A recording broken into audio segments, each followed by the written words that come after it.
Transferring property in California can be a remarkably fast process using a quitclaim deed, but county recorders operate with zero tolerance for error. A single misplaced formatting detail and your transfer is rejected. By the end of this video, you will know exactly how to assemble a flawless, legally binding California Quitclaim Deed recording package that gets approved on the first try. Step 1 is gathering your materials.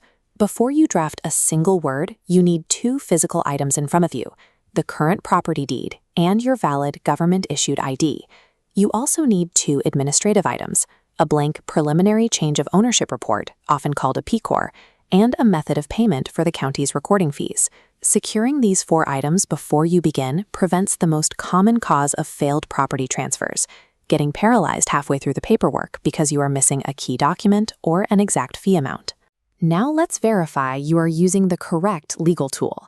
A quitclaim deed transfers whatever interest you own in a property, but it makes 0 warranties about the title. Because it does not guarantee the property is free of liens, it should only be used between parties who already trust each other. This makes it the ideal mechanism for moving real estate into revocable living trusts, executing divorce settlements, adding a spouse to the title, or transferring property to family members. To draft the document, you need a template.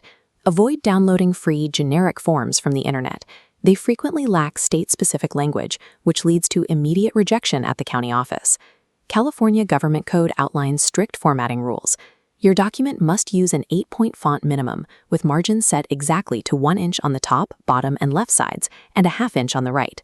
The most critical formatting rule is reserving space for the county recorder. You must leave a precise 3 by 3 inch square completely blank in the top right corner of the first page. Starting with a professionally prepared California-compliant template is the most effective way to shield your transfer from a clerical rejection before you even fill out your name. With your compliant template ready, you will fill in the core identifying fields. Enter the complete legal name of the grantor, the current owner, and the grantee, the person receiving the property. Next to the grantee's name, you must state their vesting. This is the specific legal definition of how the new owner will hold the title to the property. Common choices in California include joint tenancy, tenancy in common, or community property for married couples. Your choice here directly impacts what happens to the property when an owner passes away, as well as future capital gains taxes. Now we reach the most precarious section of the draft: inputting the assessor's parcel number, or APN, and the property's legal description. Transcribe the legal description exactly, word for word, from the old deed to the new one. A single transposed number or misspelled word can create a title defect, invalidating the transfer. Next, calculate the documentary transfer tax, $1.10 per $1,000 of consideration. Meticulous data entry in these sections is the physical mechanism that ensures the property successfully changes hands without triggering future title disputes.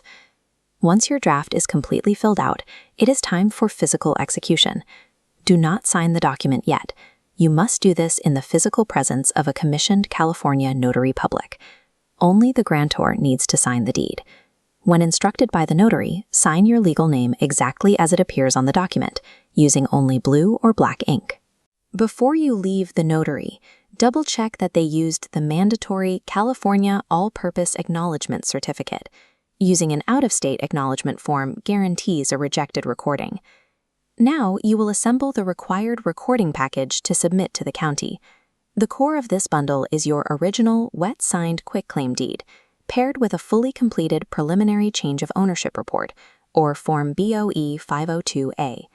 Submitting a deed without the PCOR triggers immediate rejection in many counties and can result in a financial penalty of up to $500. Complete your bundle by including precise payment for the recording fees and your transfer tax, along with a self-addressed stamped envelope so the clerk can return the recorded original to you. Compiling every required form and payment into a single submission allows the recorder to index your deed without delay. This level of preparation removes the administrative friction that typically leads to rejection letters. Take your assembled package to the county recorder's office. Make sure you go to the correct office. You must record the deed in the specific county where the property is physically located, regardless of where you currently live. If your formatting is correct and your package is complete, the clerk will place their official stamp right inside that blank space. That stamp cements your document into the public record. However, recording the deed is not your final obligation. You need to be aware of California's Proposition 19 tax rules. If you transferred this property to family, you have exactly 3 years to file the correct property tax exclusion claim forms. Missing that deadline permanently forfeits your exemption, resulting in a massive property tax reassessment that you cannot reverse. To navigate these rules safely and bypass the formatting traps entirely, check the link in the description to download a complete, attorney-prepared California Quitclaim Deed template and get your transfer done right the first time.